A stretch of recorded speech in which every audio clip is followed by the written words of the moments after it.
o ko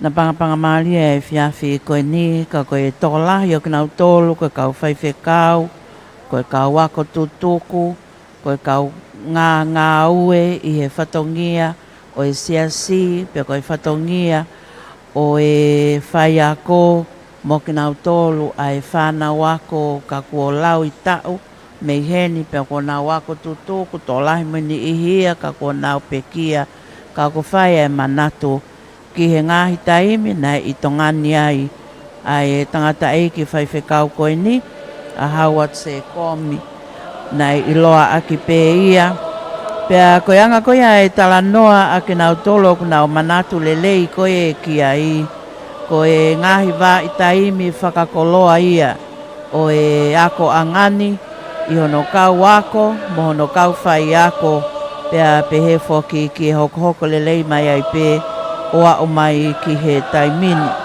Rotonga whai pēa e ngā hiwa whakahoko ofa e he whānau ako tolo a pe. Kai tuku peke o ato peha ki whamatala o whlawe i hanga tonu pe. Pea mo e tangata e ki whai whekau koe ni neongo kone tō tau. Ka koe whuku tau loloa mo oni tau e te au maua. Na i whanonga i ai tangata e ki mua peane tō tau pepekia i Meripoane, Vikatoria, Australia i e tō apure lulu ko tau si tua ko e mea i. Ai ana e whanau i e siulai a ho wanoa tau tahiwa o wa i Vikatoria, Australia pe.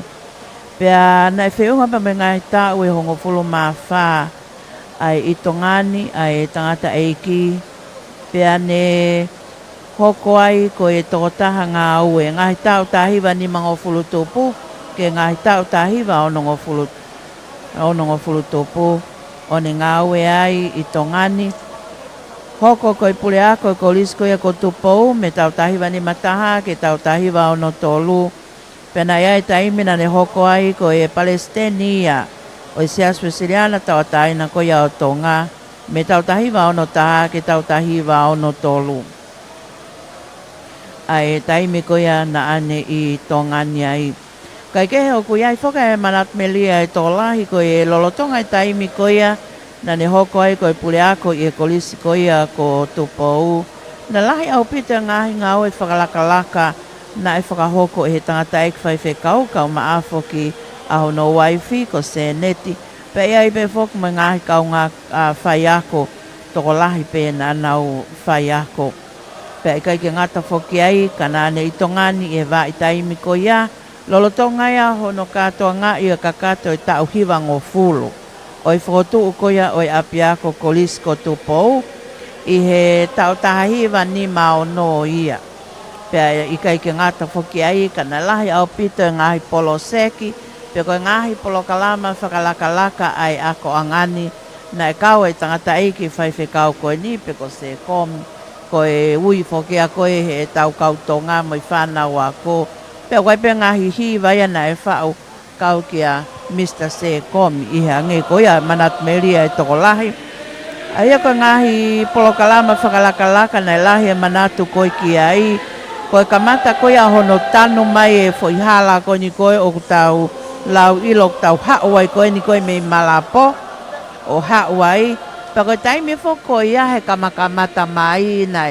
Koe ngahi whale ako koe nai ngaoi aki. Koe ngahi whale ako aini koe pola moi mea koe ia. Ka koe tahi ni ngahi ngaue na e mahino ai koe ai taimi na i tongane koa se komi. Na e kamata lewa ke langa o whakafo o e ngahi whale mohe ko ia whanau ako o whale papa. Hike me ngahi whale tonga ki he ngahi whale papa. Pea ko ia whoki pea mohono wai fia se neti. Ai ngahi whatongia pea moi ngahi ngā ue koe ni. Whatatau whoki ki he ngahi whamatalako o se neti na e whanau ia i tongani. Ka ko seneti, ko lahi taha ia, i e whanau ko ia, a toke tā Alfred Harold Wood. Ko haloti uti, na ui aki pe ia ko haloti uti i hanga koe o e ui he taimi koe ka ko hono hingoa o e tangata whekau ko ia ko toke tā Alfred Harold Wood pe ko haloti uti. Wai pe mga hihiwai a kolisko tupou na wha uia o kau ki he tōtaha koe ni.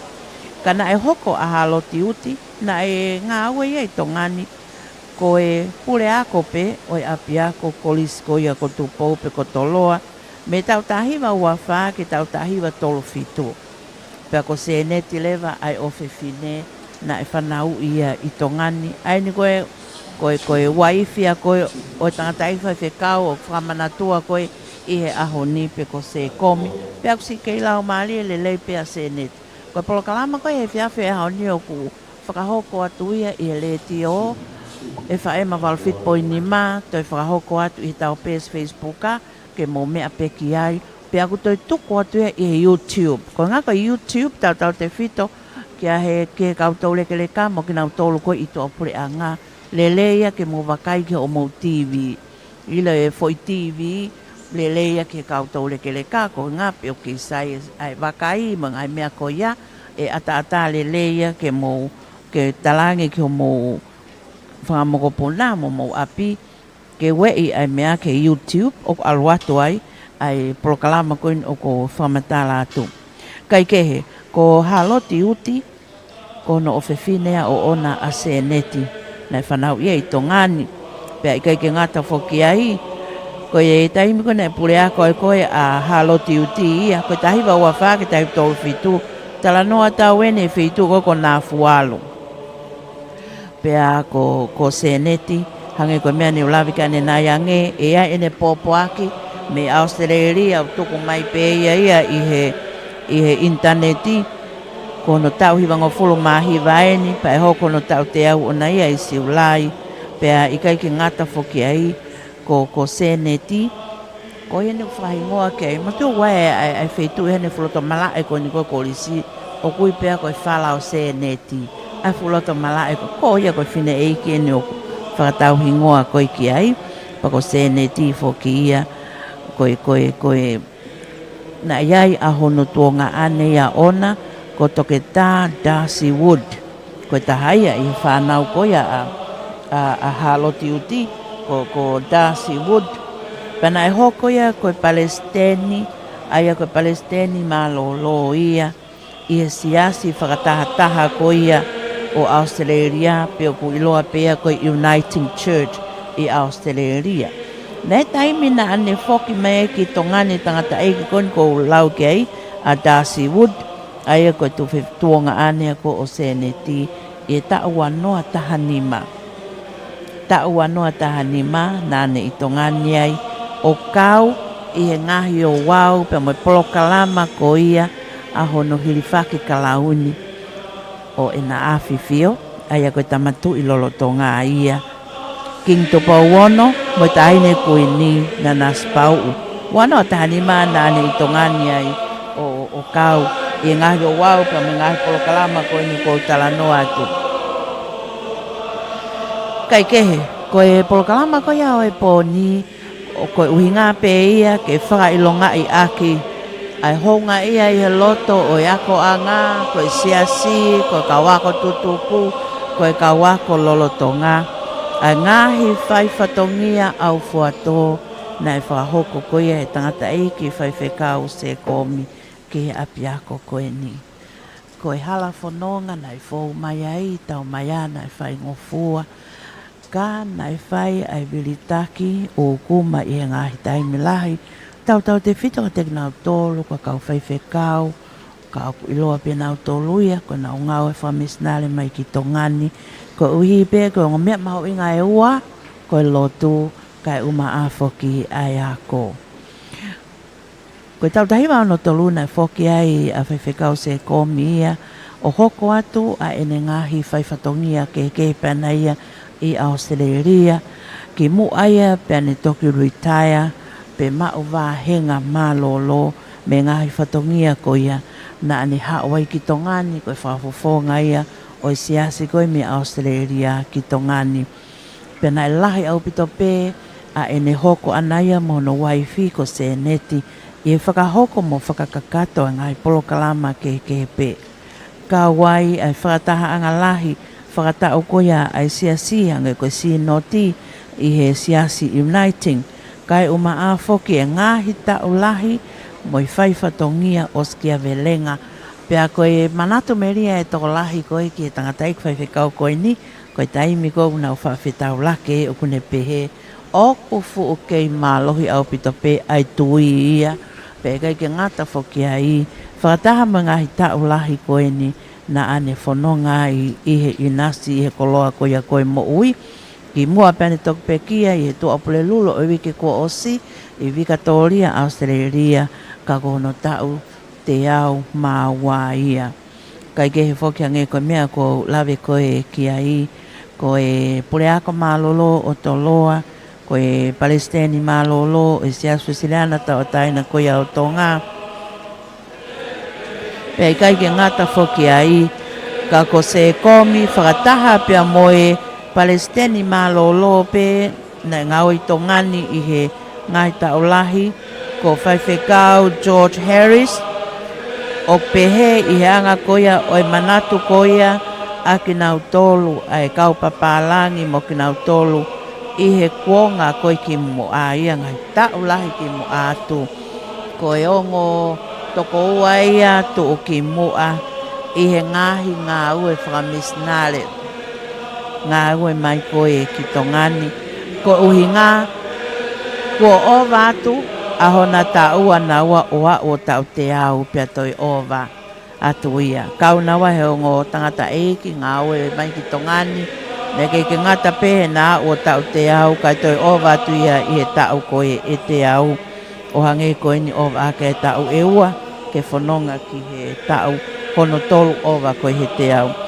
Kai ke he koe ahonia, pea i kai ke ngata whoki ai, ka koe ngahi ngā ue ke he pe, o kwhai ai ai manatu meri e ki ai, pea pehe whoki ke hala whanonga koe ana i whou ai. Ka koe uhi whoki koe tō tau ko hoko, o magatu o ngai e polokalama koe a ko o yaki ki e whiawhi koe a e ahoni, ange koe a ko whotu utu e ki nau tōlu, a e pure ako o e apia koni, whakataha whoki mo ki nau tōlu, a e kau ngāwe. O iai pea e polokalama ko tuku mai ke whakahoko aki a e ngā ue i e whiawhi o e ahoni, a ia ko e hawhe ko ia ai walu, ko e taimia e kamatai, ai o wau pia mo e polokalama ko e nika ko lawe i hifo o ko ofeni ke oskuata mei he whitu. O ku amanaki whoki ke ofi peki hawhi ko ia ai walu, mei he taimine o au ki hawhi walu ke tu uta ai haere e na awhiwhio, tamatu i ko tupau ono, mo i tahine kui ni na naspau, pea ko lawe i atu ki he ngahi wheitu o koia o ku ngawe ake ki nau tōru ai kau whaiwhekau, mea whakheni ai tama koia ko Pirinisi tau whahau manu mataongo, whataha pe whoki mo ki nau tōru ko kau whaiwhekau, pe he whoki ki he tangata e Palestine koia o siasi, ko lo tangi mau nuko nuka, ka o maa whoki ai whaiwhekau pūre koia vai whanua, ka e o maa whoki a ki nau tōru, me koe pure ako koia o e korisko se atou tai, o kei pē ngahi whatongia ke kehe o nau kāwai, ki ono whakahoko e polokalama koe e whiawhi o e ahoni. O ku mahino pe whoki a e whawhangu o e polokalama, pea e iai mo e o whange ke liringi, hange pe koia koe ngahi hiwa i he kamataanga o e ngahi o wau lotu, pea koe ui ki he lotu e kamata aki e he whaiwhekau pūre koia o e wahe whanua. Koe himi ulo aki e lauia e he Palestini ako koia o e siasu sinana tau ataina o tonga, koe himi ono ngeau o fulumawha, e whaiwhekau toke tā unga te akata koe Palestini ako ia. Koe sāme hiwango fulu vesi ulo aki ke tahawa, e lauia e pure ako koia o e kolisi se atou tai. Whaiwhekau toke tā. paula o noa fe la tu pe ko lave ia tu kone I heni moia. E hoka lewa ke loto a eiki ko e whana wako pe ia nau tatake ngahi o wau hiwa pea e ia I foki mo e me ataritari ko ia o I polokalama e whakahoko ia e he tama Pirinisi ko Pirinisi tau whaahau manamataongo o ki ai pepea mo hiwa ko teu e he whai hiwa ko ia ai korisi mai whai iwi ke whakahoko lolotonga ai o wau ko e ni pea kwai lewe pa mai taimi e whakahoko ai whamatala ngā we ai a ko I tangata eiki pure a ko pe ia pea mo e skeitai lahi ko ia ai siasi I anga ne tu hia polokalama ko whai whekau Alifeleti Atiola.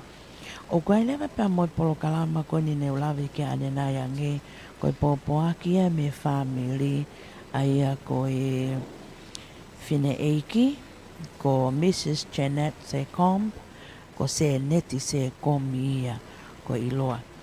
Ko e mea whoko ni ko o toi whakama whanange e ko hiko ki nau tōle kau tangata eiki whai whekau koe na nau ngau I tonga ni whataha mo nau ngā hiwa iwi pe hawa peke e nau whanau na nau rea whakatonga nau tōluia oku nau whiawhia na toke nau rea whakatonga hange ko lawe au ko popaki koe o mai hei whiawhia honi ko os ilau he keke tae popoaki whakatonga mai e Fine eiki ia he oku kei ma upe e nau rea whakatonga neongo ko nau whoket nau tolea mi tonga nio lawe ngahi tau koia e iai ene popoaki mai pea I kai ke ngata whoki ai moi ngahi whakamatala ke he tene tuku mai wha inasi aki ai o wau pea moi polokalama koe ni e pema ngahi himi mo ngahi iwi ai ngahi whasi e iwi I pe mo hiwai e whanau ako pea o ki ai pea mo wau koia loto whawhetai e whakahoko I he tangata eik Palestini koia o siasu e Siriana tau ataina koia o tonga pai whekau toke tāte e vita koloa ia havea pea o kei beba mo hiwa whakatutuku pea pehe ke whakamalo e whakahoko I e whaasinga o he polokalama. Kai ke he kok tau tolu whoki a koe ki mui mai, tau tau ki whanongo pe I he ngahi o ngongo, pehe ke ngahi whakamatala u tau lauai, whekau aki pia mo historia, o e whanonga mai ki whanua koe ni kotonga. Koe api a koeni, whakotuu, a toloa, pe koe kolisko tupou, pia kai ke ngatai, hoko atai mangahi api a ko kehe. Kolisto ngā tuku keheange ngai api ako siasi kehe ia. Jas katolika, aho fitu koe, jas ingilani koe, jas tonga, koe sias koe si sukalaisi mo kaumani one ngā ki muini.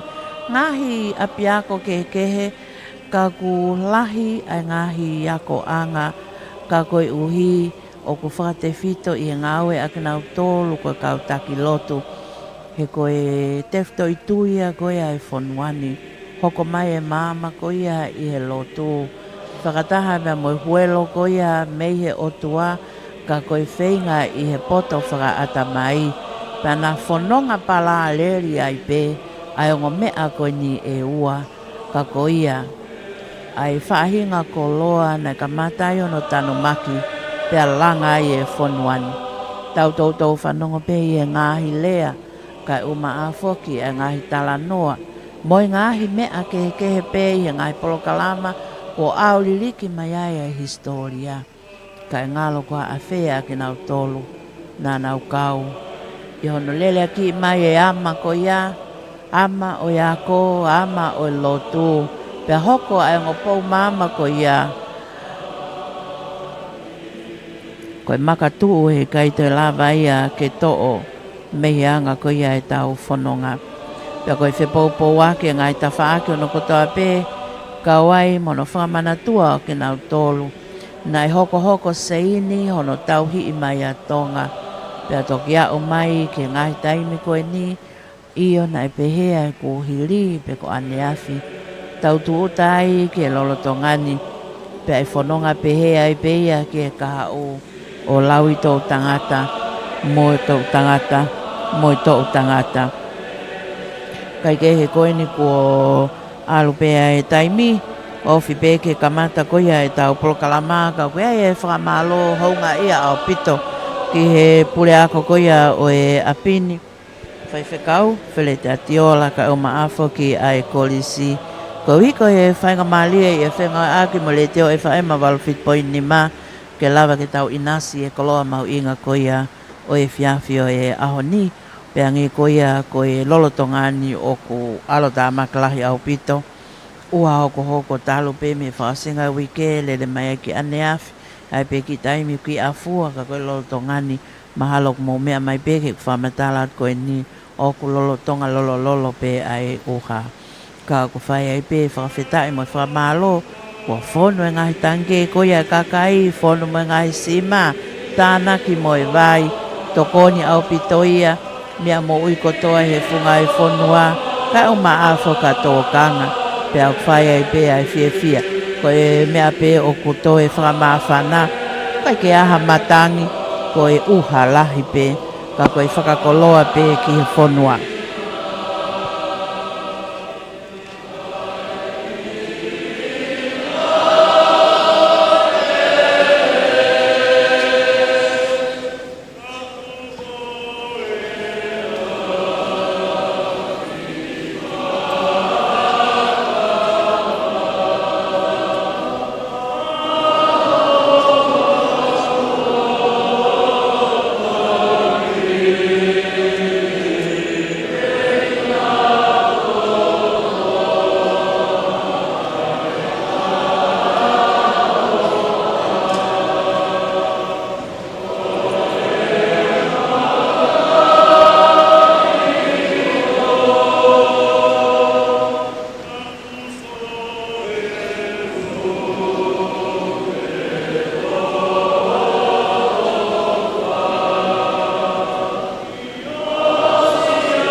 kai ke he ko e fiafia o e ahoni pea mo e amanaki ke whahokata e o wau ko ia ko lawe at ko e ki ai pea hange o ko wakai atu ko e haele o tu o tamai ke kolisi ko ia kotopo ana awhiwhio tamatui kotopo ono mo e tahine kuini nana spau o pea behe whoki ki hono talitali fia e knau tolu e kau whaiwhekau.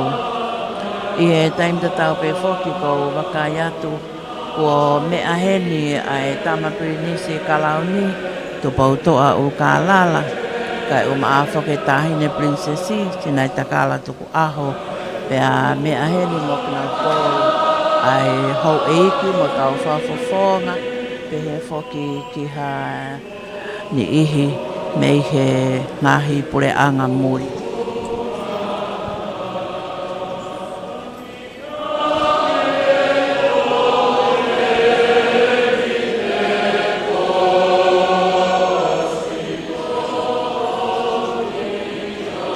Kai ke heo ko mea whoki heni.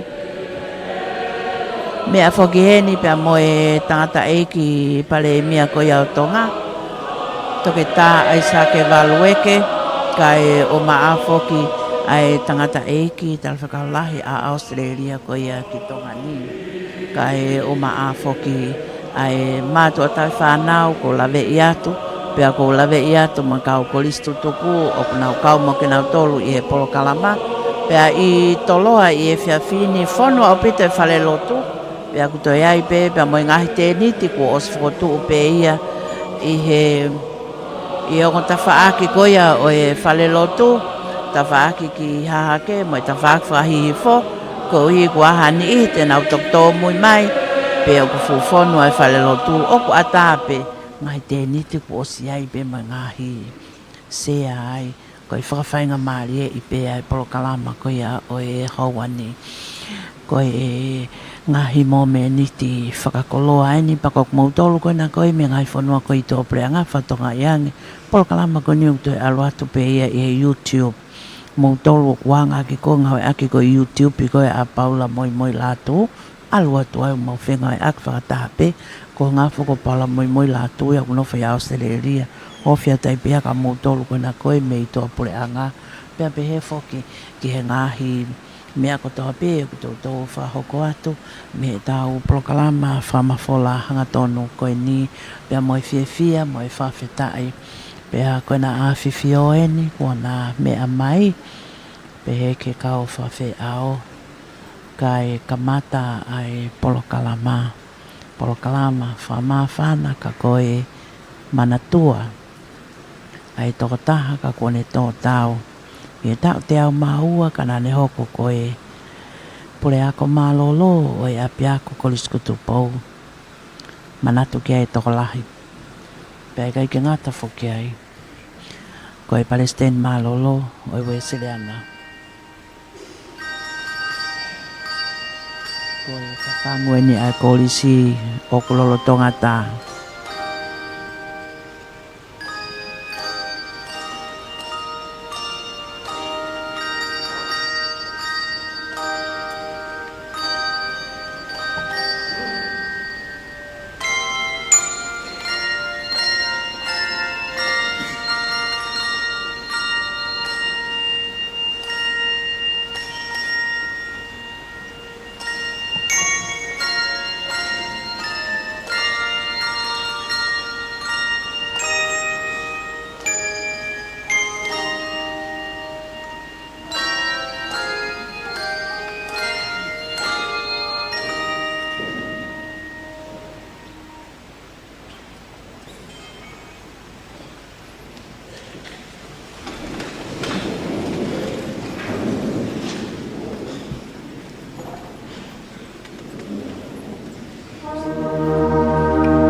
o pola mai e ko sisu ko au pe ko to tu pe mo ui ko ye au tu pe ki tai ki te au ne ngo ko pe kia ka tene mo ui pe me longa e au mo ui mo tu pe ki tai ki te au e kai au pito tene mate o tangata he ko ilo mo ui au ko ri pe tene tu mai ki punga e fuki mui pia hiri au kiri hono aunga pehe, ka koi ai pe hakakana, te umamata ki a eloha, aia te umamata ki ai o kune kau mo au.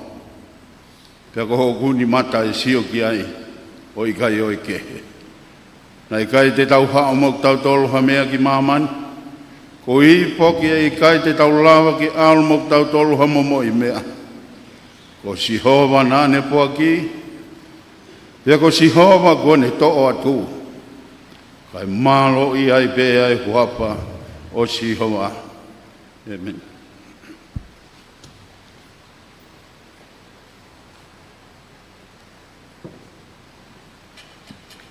Folofolahi uluaki, te tauhiwa i he oa ulot whawhetai, Moe manatu ofa kia whaiwhekau hau o te se komi. Ono ngiau o fulma wha o himi. Ono wa wha mo ka tako mea ke tau hiwa. Si ka inga ongo sia he whanonga ki he langi. Whai pe homo whatongia o e nofo pe mo tangi. Si ko e leo o e eiki o whana mai te mo mā lo ki langi i he api o e tamai.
Ka mou ka mawhasia. Whei mo whakapue te mou mao ho mou towhia. Ko e eiki o kutaki. O ne whana mai. O kuofi whau alangi. Mo e api o e tamai.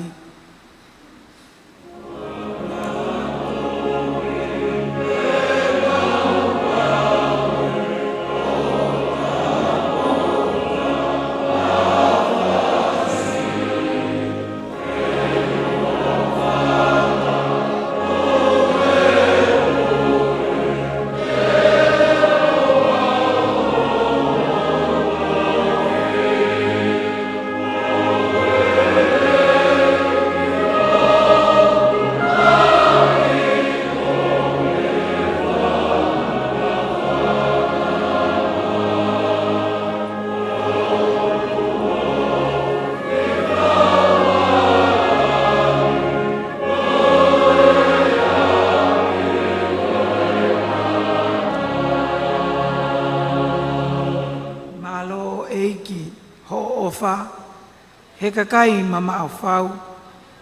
Alu pe I mala, toki tau ki e monu.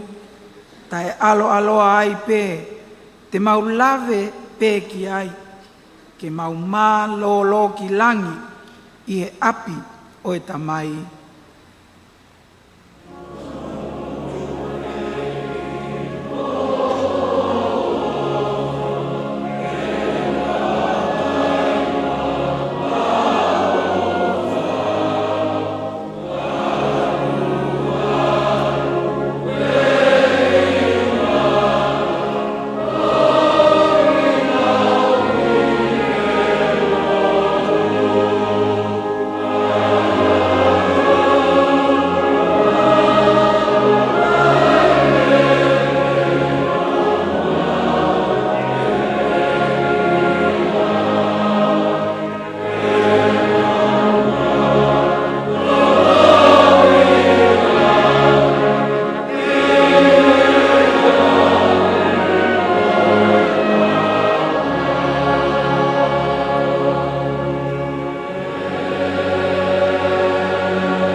Ei,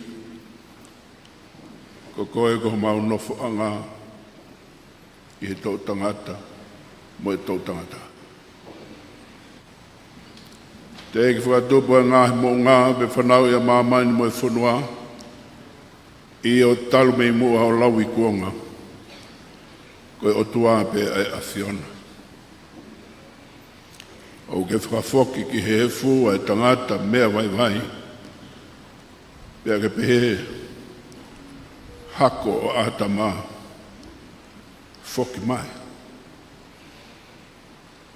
He koe tau e awhi I ho wakai. O hange koe ane awhi e ne o si. Peha fo I wasi he po uri. O ke awe ki nao tolu hange ha vai wha. O hange ha mohe ho nao kotoa. Pongi pongi o nao hange ha muka I musi e. Pongi pongi lanu mata mo tele wave. E fiafi tu usi hifo be mahe. E ko hou hau o mau osi ai. E agu mau mo utafu ua. Iho tup tāmaki. Ko ke whakatu e mau ngahi ia. Iho ana. Ko mau ngahi mea fufu. Ihe mama o fufunga.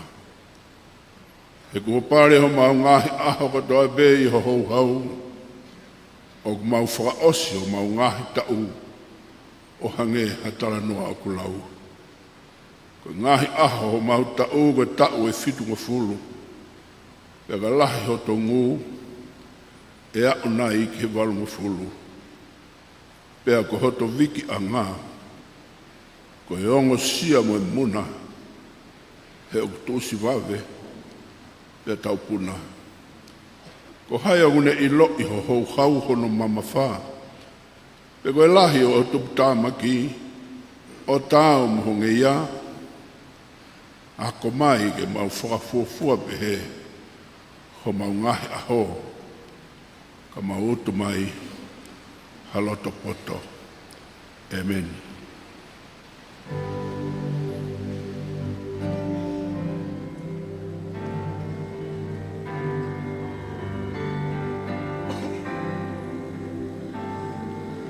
Baba yetu yetu liye mbinguni yetu yetu amina. Baba yetu yetu ni jina lako litukuzwe. Baba yetu yetu liye mbinguni yetu yetu amina. Baba yetu yetu liye ni jina lako litukuzwe.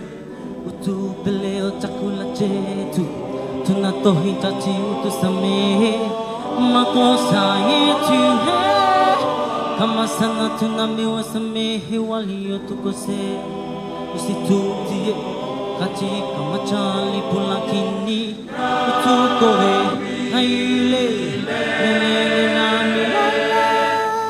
Baba yetu yetu liye mbinguni yetu yetu amina. Baba yetu yetu liye jina lako litukuzwe. Baba yetu yetu liye mbinguni yetu yetu amina. Baba yetu yetu liye jina lako litukuzwe.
Kama sana tuna mewasamehi waliyotukosea, usitutie katika majaribu, lakini utuokoe na yule milele na milele. Baba yetu uliye, jina lako litukuzwe. Baba yetu uliye, jina lako litukuzwe.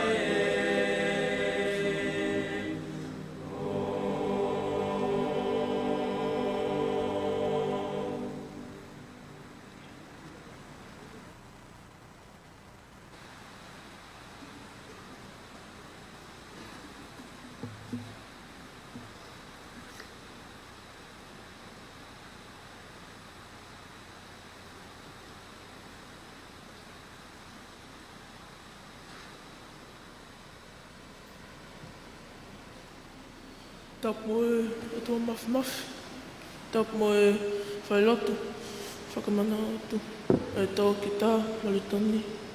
Tap moe hōma whiwhi, king tupo anu, pia moe kuini nana spau. Tap moe Palestini, o siasi, pia moe ki motau ko tō pē, o glava mai, e whiawhi ni. If you kindly permit me, I will continue my speech in English. It is with great honor that I welcome you all to the special Loto service dedicated to the cherished memory of Reverend Howard Sekom. He was also known as Misa Sekom here in Tonga and served as the principal of Tupou College, president of the church schools, president of the church, and also as the royal chaplain during the 1950s and 60s. Although many of us may never had the privilege of meeting him, his legacy endures specifically through one of the houses here in Toloa. Tonight, as we remember his invaluable contributions to the church and to Tupou College, let us also keep Seneti and their family in our thoughts and prayers. O kumawha, nahi atu Seneti. Pia mola, tunga tupe, mea tau, apiko toa, maro. Plinis tau whahau mani matao ngō ia. Pea moe ni mea talitari, oi polo kalama.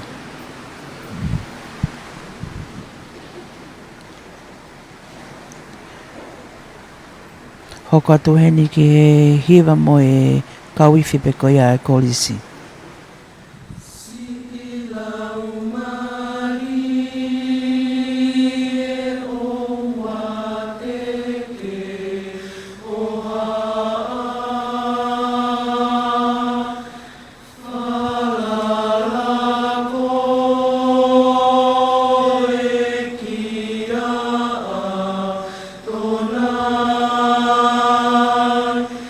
Neo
Koe kauhiwaya ba moi ante maho ko atu ki he whamatala ngau I tongani tangata ik whaiwhekau ko ne pekia moi pule ako e kolisko tupo whaiwhekau alifileti atiola.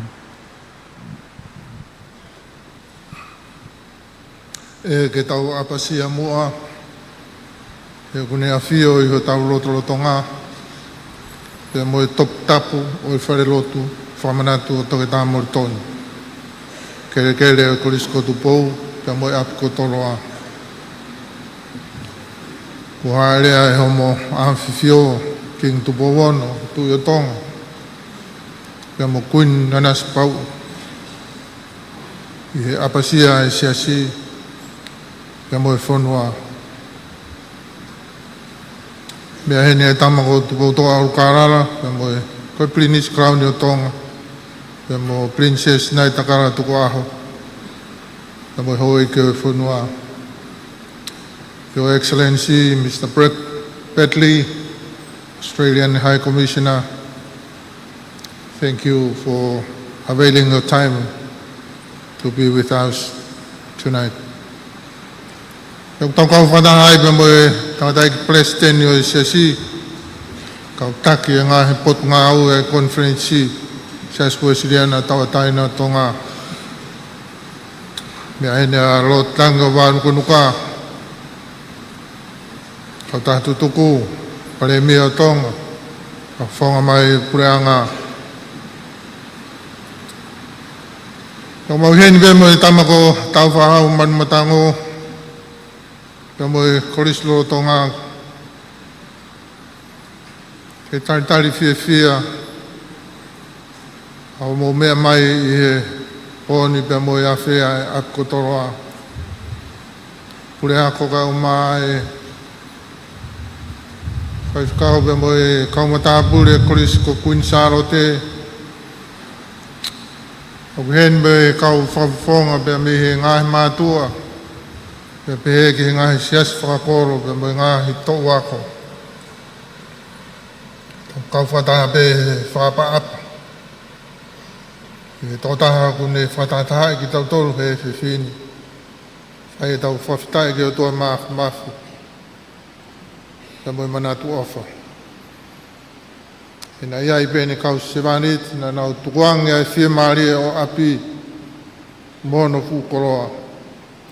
Ka nau whanonga mai ke hākeaki a tonga masiwa. Tai maria e siasi. Pea moi korisi io a tonga mohono kakai. Ki whai apeha ki whamatara no no.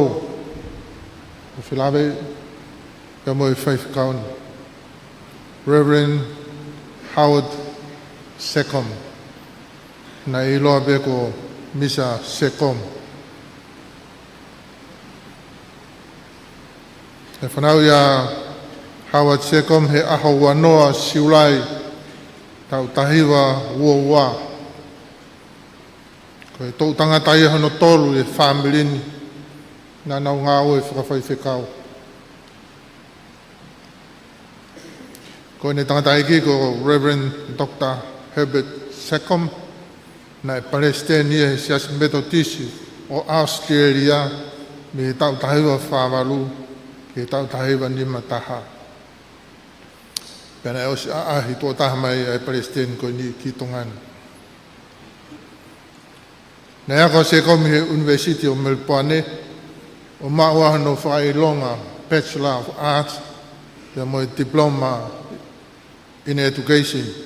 Me me ko e whailonga whaakoin e mau e kau misinare, na na ua mai o ngā ue, I he potu ngā ue ako ICSC I tongani. Na hiri whakni mai e tau tahiwa whāwaru. Kono tau ua furu maano na I peia. Pena ki ngāo e pehe tau e taha I Australia. Na ane mari pia mo Janet Wood. He kamataanga o tau tahiwa whahiwa. Ko seneti. Ko ofewhine ia o Dr. Harold Wood. Pea mo Dr. Olive Wood. Ai na I loa be naua I he ngāwe I tongani. Ko purea ko malolo ia o e korisko tupou i nā fualu. Pena ne langa ai korisi i nā fualu i ngā he tau lahi. Pea ko no owe whine ni a seneti ut. Ko seneti o ku whakahingoa ki ai mara e korisi ko siatou tai ko e whalau here ni.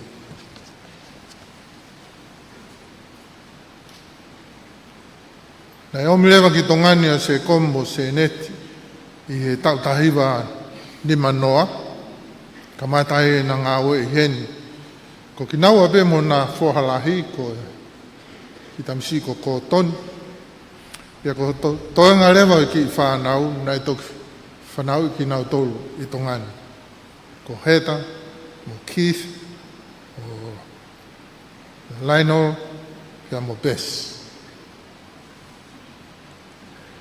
Nana kamata e ngau i tonga ni koe whaifukau sea i he whaifunua wawau, me he kamata anga peo i tau tahiwa ni mongo furu, ni manoa, ki sune i tau tahiwa ni mataha.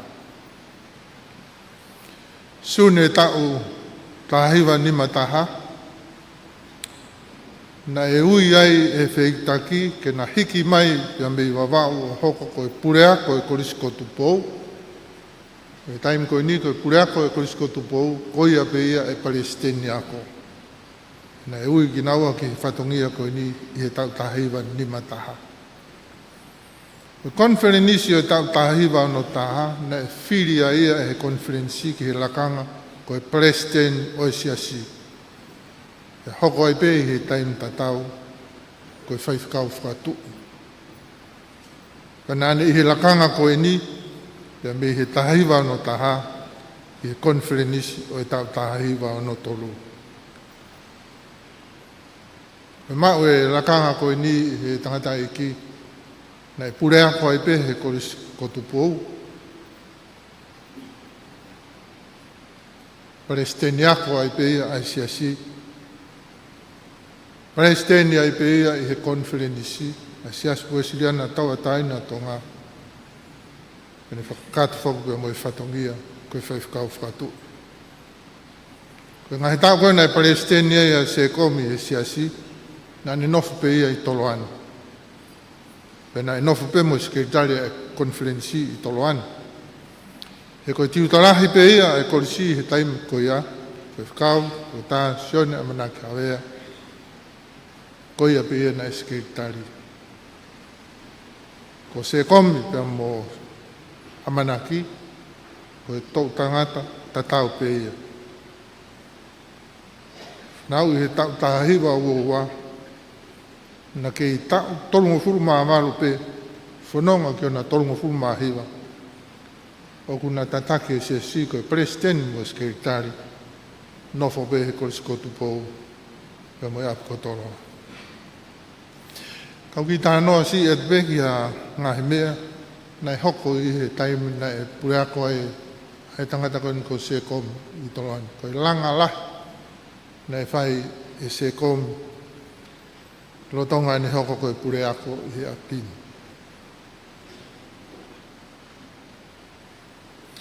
Koe uraki whare lotu whamanatu o Moritoni. Na langa i he ngahi tau o toki. Huwhi peke tau tahiwa ni mawhaa. E tahine kuini ku unga whanua, kuini Sarotu Poutoru. Na koe whare na i teki mai me nuku alofa, na i loa koe mamaloa, na i hike korisi pe me nuku alofa. Ki nā fualu kai tuku pe whare ko ia i whakataha pe moe maka o Moritoni. E tok tutu nia ke hiki mai ki Toloani, i e tau tahiwa whangafuru mahiwa, pia hiki mai ai pe. Nau e whare ko ni o langa ake o tō kakato mo huwhi ke tau tahiwa ni mawha, pia hiki mai pe mo i maka o Moritoni ki Toloani. Rotonga ne pure ako he korisini, nei kātoa ngā i ai tau hiwa ngofuru o korisi, ko kātoa ngā lahi moia. Ne e kau tangata e kia i he koristu tuku, nā nau tui he kake nau wau nau toki he kātoa ngā e senturi. Pea nau wiri mālohi nau tolu, ai ha tau kātoanga he tau hiwa ngofuru. Ko e whare ako koni na e langa i he Koe whamanatu o tungi mai le whihi. Koe whare ana ia e pure ako, pe mo e tiutalahi, pe mo tataki mea i ngau e korisi, mo e kai klas maalunga. E la hufia i he tolu o katopa tau taiwa ni mawhitu. Koe langa mo ia i he taimi o se komi. Talo hiki mai a korisi ki toloani e tau taiwa whāwaru. Kaha ngahi pore lahi mo ngahi whainga taa lahi na e mo ua e korisi koe. Whanonga mai koe me marapo ki toloani. Harana e pere pera. Kana e kore e mehe korisi ki he pure anga ke tanu mo e harake whawhainga maari e whanonga. Ne taria e he pure anga i he tau tahaiwa whahiwa. Ea mai ke tahaiwa ni mawhaa toi wakai atu taramai koe ni mu whahoko ke pehe risi mu mi au ki ai. Mako ea ke tahaiwa ni mahiwa e tanu mo hara. Kana e loto e kau tiu tāmpea mo e tiu talahi e aha ko ia. Sione amana ka vea, pe mo e whanau ako korisi. He kai ke tau whaatari e pe ke tahiwa ni mahiwa. Ke tau tanu e tau tolo e hala. E tau tahiwa ni maano, panau whai. Nau iku. Niongo na e penai whewhe ka na e tokoni e kakai o i siasi. Kakai na e nau motolori. Na nau mai o tokoni ki whanau e korisi. Iono tanu e hala koe ni. Koe taimi koe ni koe ngahi whare mohena e kei lahi pe koe ngahi whare tonga. Ako no hiki me he nofu whare tonga ki he nofu whare papa. Na e whai ia e tangata eki koe ni i he taimi na e pure akoa i he ni. Kawat ki ai mono langa e whare kai mea e mo tolu na mo i heni he ko ngahi kuonga mai ki mui koe whare kai koe na e tu he ve api o e tiu tarahi. Nei langa ia i he taimi o se kom te amo amanaki. Ko tokanga lahi nei whai e se kom ki he vai. Kane whinga e mai o mai e pam, ki he pamu e vai. Mahu inga ia, tangata e ki he haisini, e mo i maa he korisini. Kane ai pēho no pōre, ka taimi kou mau e mi sini, nia ke whaingo fua, kako e mea re re maari e ia he aho ko ia, nia ke tutuku e korisi e, na nau nofo pēna tolu heni neonga ke lama, o pamu hake vai. Ia, hiri pēha ngahi aho e nau nofo heni, pe whikau ke nau o ki marapo. Nau o ki marapo koe e tahi ai, ke nau whangai whatapu, mō kau tahi marapo. Pene e whahinga na nau o a ki tahi. Pene e whahinga na o pe o tuu pe o mamata pe ki he tahi. Pene nau whoki mai ki tolo ante. Nau tolo koe na nau a ki tahi, na whikau ke nau fua mai e pe hakoru karu, ke kike a ke haka e whiawhi. Nea e whare ako i tolani ne ui pe koe whare tala siti. Koe uki ngā au e ia e pure ako pe moe. Pe moe tiu tarahi e tahiwa ono noa pe moe ono taha. Ange koe whahoha ane nai. E pure ako pe mo presideni ako. Pe koe ngā au e lahi e tangata e ki koe whinga e ke whakaralaka. Tapa kotoa pe o ngā ue, pe moe mo ui ai korisi. Kono kamata koe siwe higher living, siwe tutuku maa lunga ke au kia ai korisi ko tupou, na e whakahoko i he taimi o tangata eki.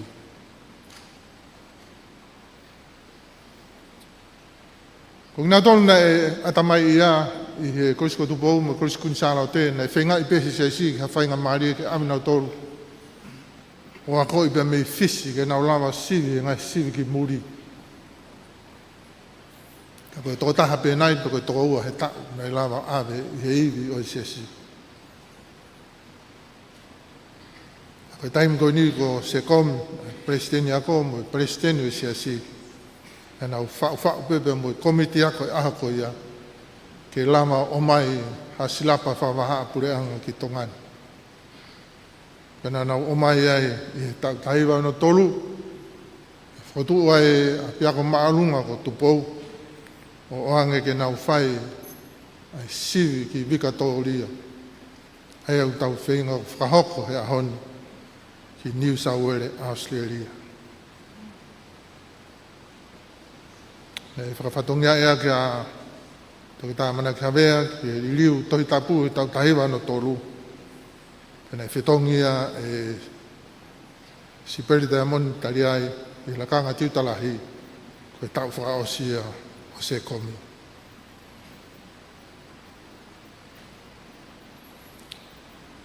Nei monu ia pia se komi.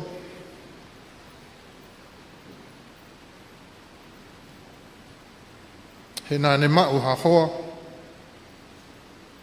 Nei tua tatau. Uwanga he whaitapu. He lotu pia moi aku. Pia hohoa maaria hona pui tua. Te whakaikuna ngā he whatongia.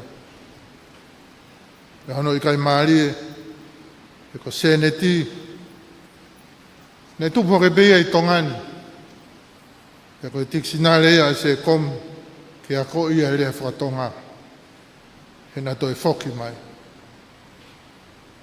Nei tiuta pe. Maheni lelei mo i tala whawhonua. Pia mo ngahi mea o i musika. Pia mo ngahi whie maula. I he aho ko ia he korisko tupou. Ko seneti. Ai popo wofi. Ko te maheni mo seneti. Pia te ilo kwai ko tiksinare pe. Ka ko encyclopedia ia. Me tātahiwa whāhiwa e na whatwha whawhamiri o au mai ki he wanoa wani ma. E tā uia me e whitungu fulma ano e na nofa whamiri. Whamiri na e tuha pe motoloa o no langa hake muna whakalakalaka. E tā u te au mātolua se komi he tā unu. E tā u te au a se neti i he tā unu. Ni wha mau whainga maari e peke a ahe ki a se kom mo se neti i Melipoane. Ko se neti pe uni lahi whai e tala noa. Kai toki whamooni peke a se kom. E kai whamatala e ne ngahe ngā ue. Ka koe tō ako nai e whihu. O tai maari e i hono iwi mo no mawhai. Ne langa si langa whonua. Pia mo langa kakai. Ko toke taha moritoni e pure ako rolo ataha e korisiko tupou, wofi ia he tau e uafuru maa fit. E pure ako e korisiko tupou, i maa maloa nuku rofu. E whika ua peeni a Howard Secom, e tau e ngofuru maa tolu, e ne pure ako i e korisiko tupou i toloa. Kei lahi pe ngai whamatala. Kai tumo ke wawhea i ka uhi ka taimi. Ako mui atu pe he pōpua ki ofa. Ni whakahoko he tamako. Rinisi tau whahau. Manu mataongo tuku aho. Whakawhonga e sias. Korisi tuku mo i korisi lolo tonga. I he ofa atu. Ki he ope mo i wahanoa. Ki si ui tau se neti. Ka mo i whamiri. Te walewa hei. Kau tatau atu. Māroa pe.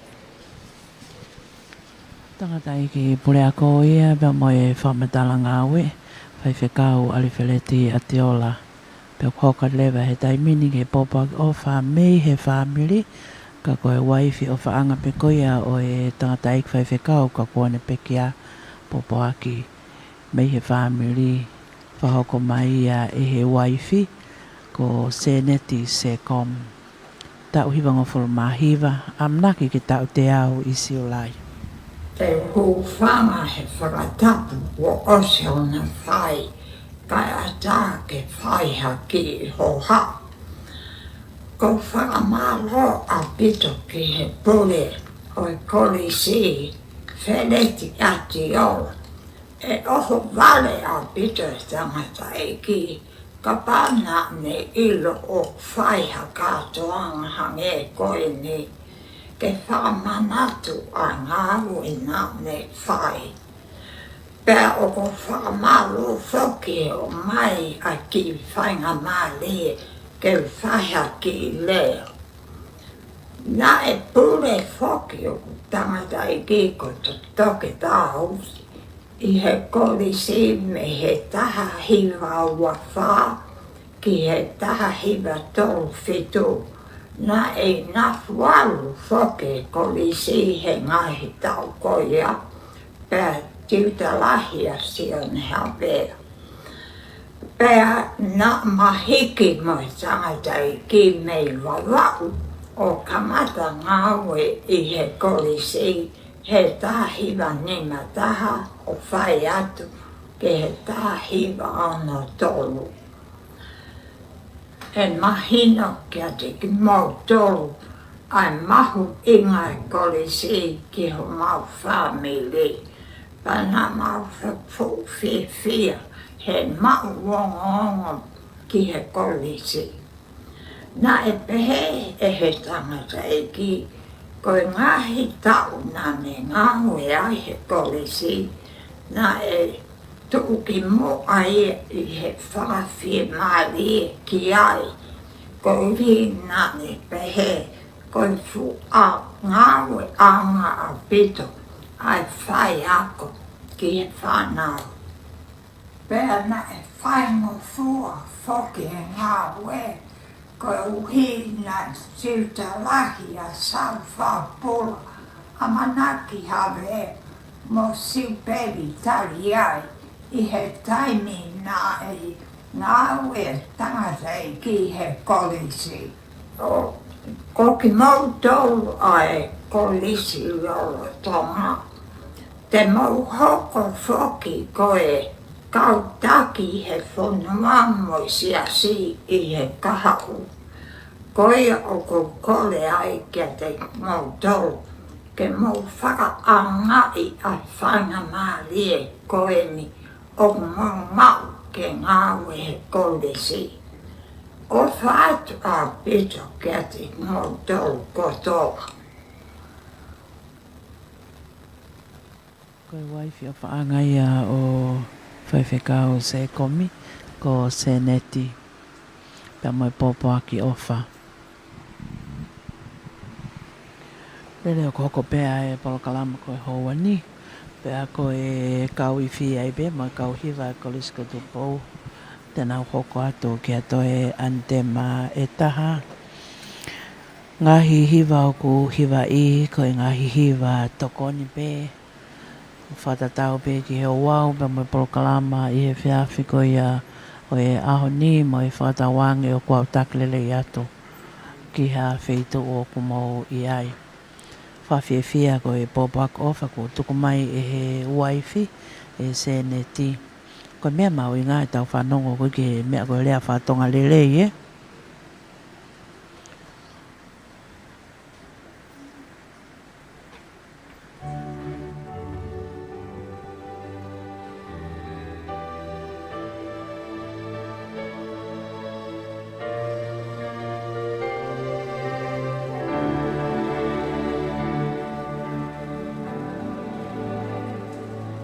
Ka ke a mama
Kore ke tau tukuange nai ha miniti ta.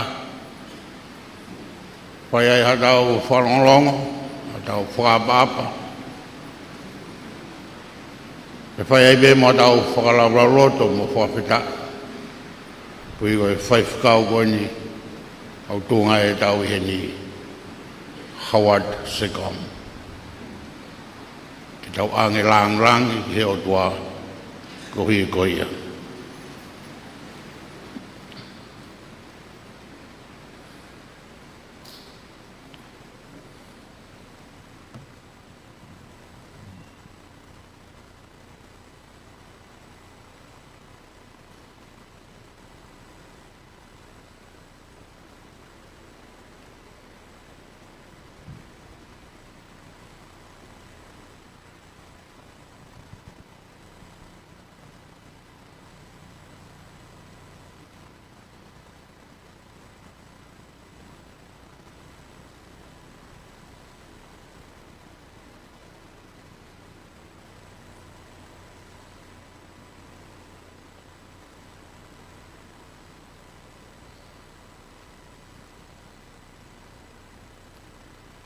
Ke tau whai ai lot whawhitai. Ai awhi whiona koe tamai, mo alo, me lau maari e maa oni. Oguna nofo mo koe, ai ngahi lau maari o e ka kai ko hiki, i he eiki. Ko whakaata ki nao tolu me ngahi ka wenga o e mo uini. Peu nao mo ua e whia mo e monu ia. O whai atu e mao whawhitai. Whawhitai ki langi tau potu, pia ke ongo atu. Ko i koe koloa mo e fu koloa. Nei mea o whaak mai he a whiona, i he tau tangata, pia whaiange o whakatonua, ai whektaki a Church Methodist me Australia. Pia whaki mai ke aonga, maa tupo motonga, ka maa e siasi, pia mo e korisko tupo. Koen ko mau whanongo, ki e whakaari o i ki konga sii, o e fu tāpua ko ia, ne monu ia i ho mau whanuan. Ko hai o aluhake ki ho mounga tāpua, ki whai ai whawhitai. Whawhitai au haere e na awhi whio, King Tupo Ono, mo kuina naspau, ho e ki o e whanua, tama pirin soko e ka maa Princess Naitakara, pare mia ka maa e ka uwhawhonga ngahe pureanga. O aluhake ai be mo e Kristo tuku, mo e ako lolotonga, ki mau whakawhitai ko tope, e fu koloa, na ki omi maa ki mau tolu. Ko hai e whakatataua, ko mau tuha ko e tau e whitunga fulu, pe whakanaua pe ka lahi e o walunga fulu, kai whewhe ha mo ui, ko tau mo liu ai ngu o tangata, ki hiwanga fulu, mo te au mātolu. Pe kohono talanoa e, o si ui tau kei manatu pe, tau e te au. Ki whai whatongia na e whai, te ho mau whanua pe mai ako ngani. Kai ben ihi, ia ki mau tolu, na e manu ia he ngai tau ki mua, o ene whai whatongia i e korisi. Ka koe tō wanga ko tō pe, te nau tutoku me hea beni, te nā woa e pe mo e Hawati Sekomi, he nā nau maheni ai, e koe hingoa tauhia o e api ko toloa. Pea au pehe ai whakawhitai au whai, e ngahi tō tangata, e ngahi tō wako, ko hi ko fu kolo na o mi ke mau monu ia hoko ko e five kau tu ki mo ta ai conference be mo sias hoko e five kau feunga ke tau hi ki hene afio pe me nga fatongi e falo tu taloni five kau tu ki mo ta o e ako me pot nga e ako ka mai koris ko do bo laulota ai kolona ia te ia pe mau fafeta ia ki afiona fafeta e ta bo ko do be he kai more ngo fua ia me tinga na tol na monu ia ai pe na mo ki mau tol he hon ke mau mai pe o mamatak ki fare fo manato tungi mai le fihi ko ia ia ai hala ko fai mai ai fronga ki a bene ke au nga be te gai ke le liu neongo ai nga hi tau tangata ko hiriang e ai nga we matia ki na ne fai pe ko mau fa fita ia fa fita e ta boki mau ina si ai me nga hi tau tangata ai fonua ai siasi pe moia ko pe moi kakai fia rahe whadanga ni whanonga ki lau maari leibe whine eiki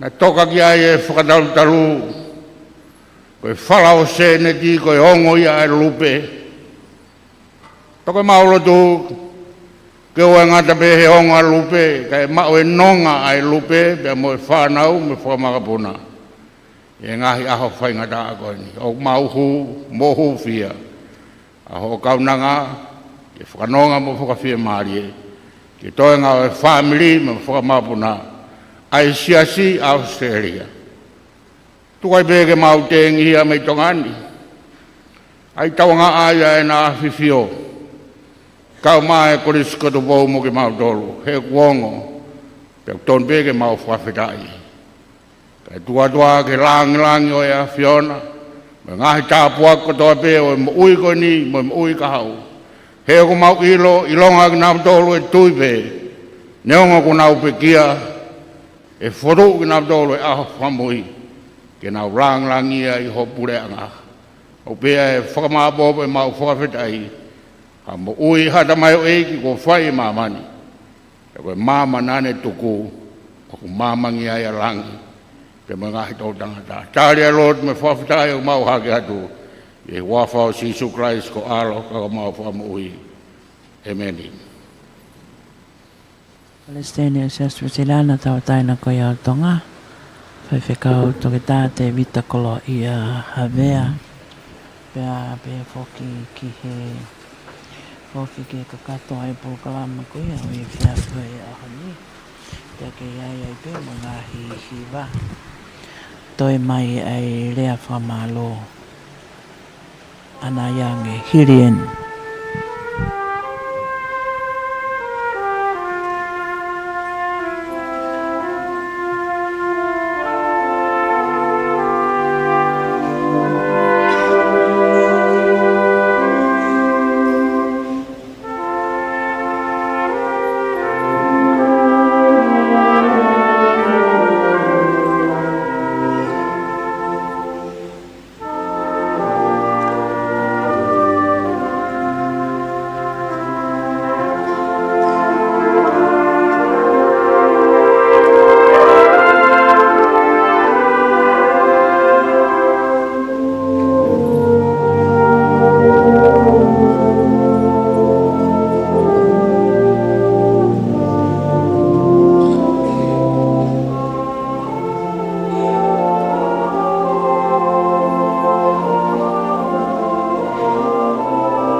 Kai ke he andema i loa beia. Hok tau ia si hova, tau si pilelei.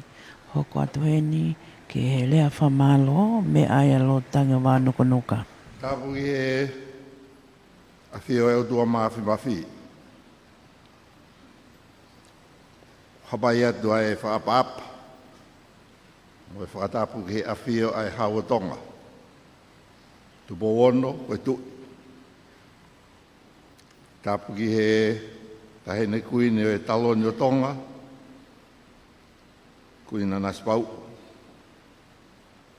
Tapu ki he tama prinisi hoko. Prinisi tupo uto alu kālala. E kia prinsesi nai takala. Tupo aho. Monge loto. Ko whakatapu kakatoe ko whai he prinisi ko tau whahau man matao ngō. Ko kore whakamore more ke hawa tuai. Tangata hei o whai ki tō. Kata ke whai ha whakamalo. O ko whakafonga i atua si seneti. Whanau me whamiri mi meripuane. E ki he tangata eiki Palestini. Mo siasu ue siliana tawatai na o tonga. Pure ako ka mai kau ngā aue. Tamsi ko prinis tau whahau mata o ngō. Mo i kolisi lolo tonga. Ka waka tutuku. Ai mau whakamalo lo to honga mooni. Mo i whia ki o tua mawhi mawhi. Whakawhainga maalie, whakawhina ngā loa. Hau mo awhi whioge mo haa erea e kolisi ko tupou. E houa lotu whakawhetai makehe koeni. O langi ia mooni ai o wauni. A whiohene ai hau e tonga. Peke tahine kuina na spau. Nai whai beho no whakahoko ai ki po kalama. Ki he tahine kuini. Ka koe awhioheni ai awhiona. Hoko koe whakakoloa lahi ki a senet mo whamiri. Kia peke he Palestini o siasi. Kia tau whahau manu ma taongo mo i kolisi lolo tonga. Pamalo ki he tama prinis hoko. Tu pauto au kalala ka peke prinsesi nai takala tuwaha. Pamalo lo tahonga moni mo mea heni. Tamai o eik tōnunga koeni hange kutu o mea ki ai. Vai whekau hawa sekom. Mo i taha e kau whai whekau whakamafola lotu. Lau ia moritoni. Pehe moritoni he taha ne ngā himi. Na iai ki whonua. Na e tu mau ngā noa be o sen. Na i kai ke ilo o tua. Na e masiwa he lerei. Ka na ea uke ki motu koe ni. Ai lo tu. Koe omi e kau whai whekau. Kau ai a sekom mo senet. Monu na e whanongo i ki motu koe ni ki hako nake e toi tapu. Ia monu na e tari e whare o tupou mo hou eiki. Ko taure a haleluia. Monu i e ki whonuan. Tau whamalo la. Si se kom. Se net mo family. Malo e ofali o ake o tua. Ango e lot ku tau whanongoa. Koloa ia pe monu ia ia tonga. Si asu e siliana. E pa ngahi to waka to lahi. I e kolisi ko tupou. Whamalo atu ek paremia ka maka waka tutuku. And Your Excellency, Mr. Petley, High Commissioner of Australia,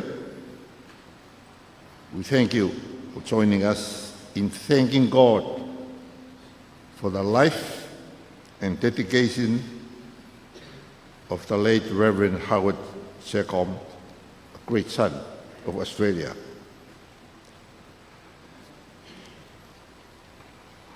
Kaliwa ke atu e haere I palasi. O ku piki mo mui fiatu. Pe ai ofa mo lotu ai siasi, me koisi ko tupou. Pe ke monu ia ai pe ai whare o tupou, pe tupu. Pe lotu whakapapa moani, tu au whare. Ke koe mea whamalo ia, ne whahoko te lotu tangi o Vaunukunuka. Koe himi tuku koe au e prokalamau hokot kei. Koe tale ki ta pule o e waa koe ke paanga mo koloa e se si whewhekau e tua te mano whetoa. Himi ki whakasake lo whakidai o pōni. No ni mange au whango fulu e himi. Ni ma whanoa mukatako mea ke tau hiwa. Ke whakasio mai ke kau mālolo ko hawa tu ki he langi pe whewhe e nau nofo.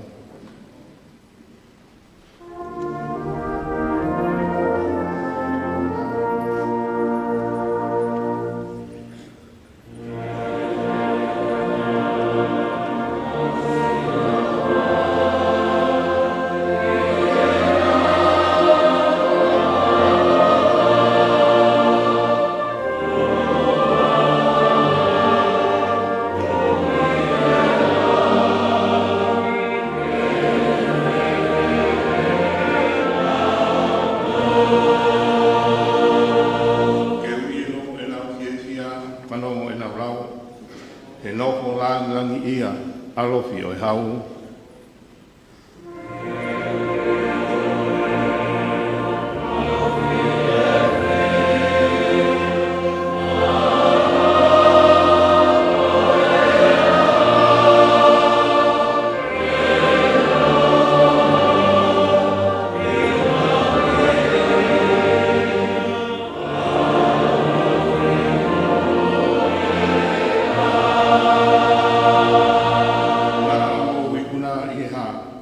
Penau tari mai, ko he taa ane ta whea, ko iwi o lamu.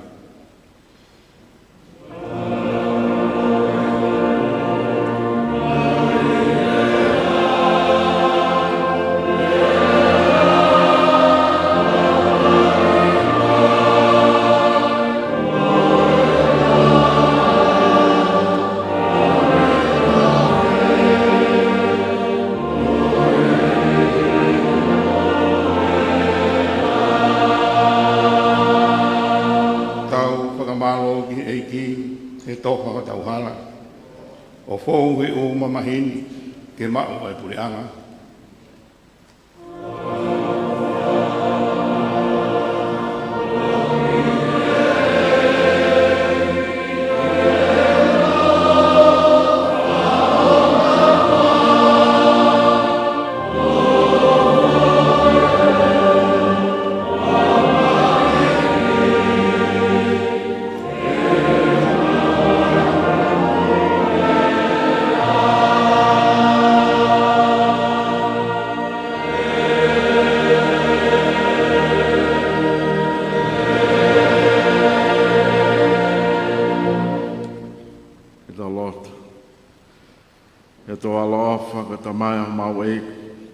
Sisu kalaisi. Aia koe toi tuu moi mo ui.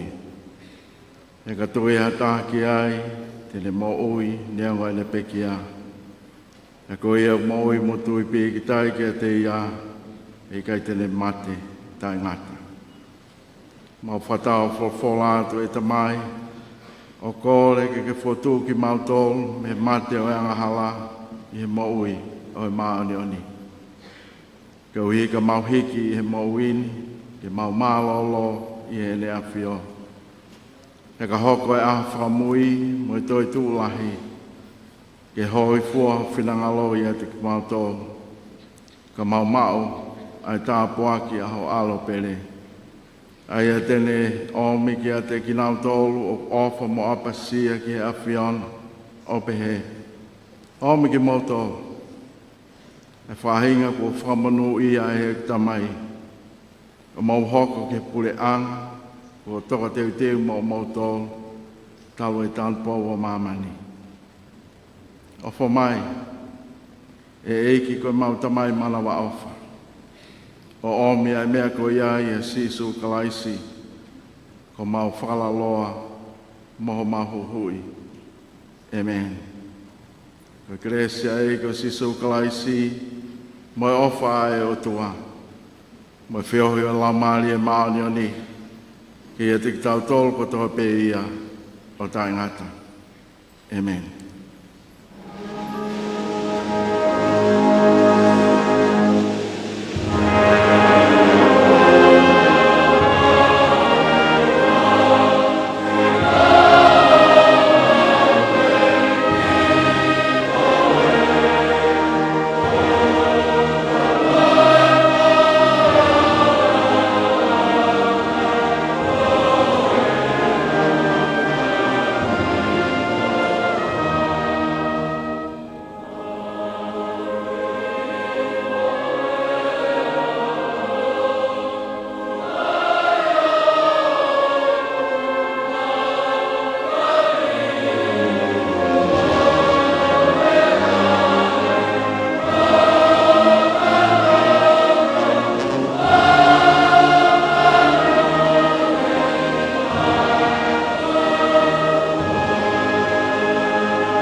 Kaya ko e kakatoia o e wau pe mo e proklama loto o whamanatu.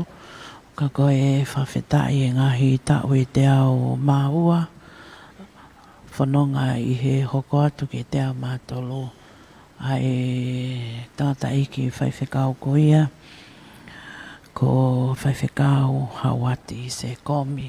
I he iloa aki tautolo ko ia i tonga ni Reverend Howard Secom. Pea pe foki ai ngahi polokalama kuia na e whakahoko atu i he ahoni. Kai ke koe ko lava kakato, pea pehe ki he te waki ke liwaki ai haere, e na awhiwhio tamatui ko tupo ono me tahine kuini. Lave ia tō ko whai ai whewholawhalai, pea mo e ikpare mia ko ia o tonga.